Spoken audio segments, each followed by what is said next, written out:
Hello, YouTube. I'm Vince White. I'm an employment attorney. You may notice it's Sunday. That's right. It's a bonus Sunday video.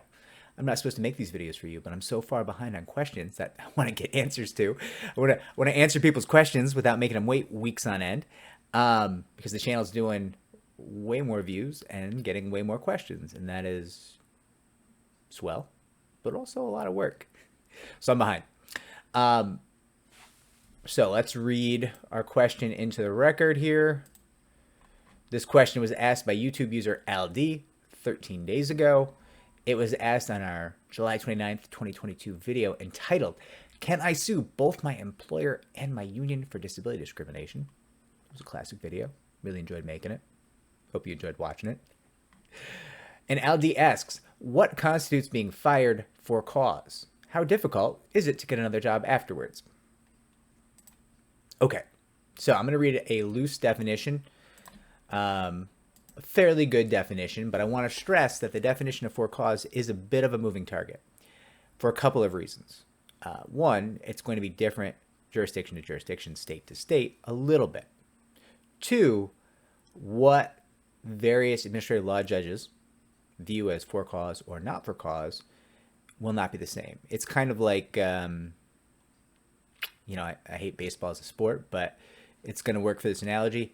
Every umpire's got a little bit of a different strike zone. This is a strike. Outside this zone, it's not a strike. It's a ball for pitchers, right? ALJs are kind of like that too. Their view of what is for cause and what is not for cause is going to be slightly different. Now, all of them are going to agree, like, if you take a swing at your boss, punch him or her in the face, like that's for cause termination, right? If you break the law, for cause termination, almost always. If you're a bit sassy, well, bit of a moving target there. Did you say really mean things to people, or were you just kind of laying out the zingers, right? Like it's probably not going to be a situation where every administrative law judge views each story as the same place in the spectrum of for cause or not for cause. So be aware of that. But here's our definition. Termination for cause occurs when an employee's actions in the workplace, interactions with their coworkers, interaction with their manager, or ways in which they treat a customer or vendor are so egregious that they require employment termination, sometimes immediately. All right, so that's the key word there is when the employee's actions are so egregious that they require termination. That is really the best shorthand for what constitutes for cause. Now, for cause comes up primarily in unemployment benefits hearings, because if you're terminated because you're a little bit slow, or you're terminated because you're not the best at the job, you're not the best performer, those are probably not going to be for cause terminations in the eyes of the unemployment benefits judges in New York State. Do I know that to be true in every other state? I do not, because every other state is different. They may have different case law, different laws, and different judges, administrative law judges, and their benefits programs. So it could be different. But in New York State, if the employer is like, oh, yeah, he's just not very good, that's not for cause.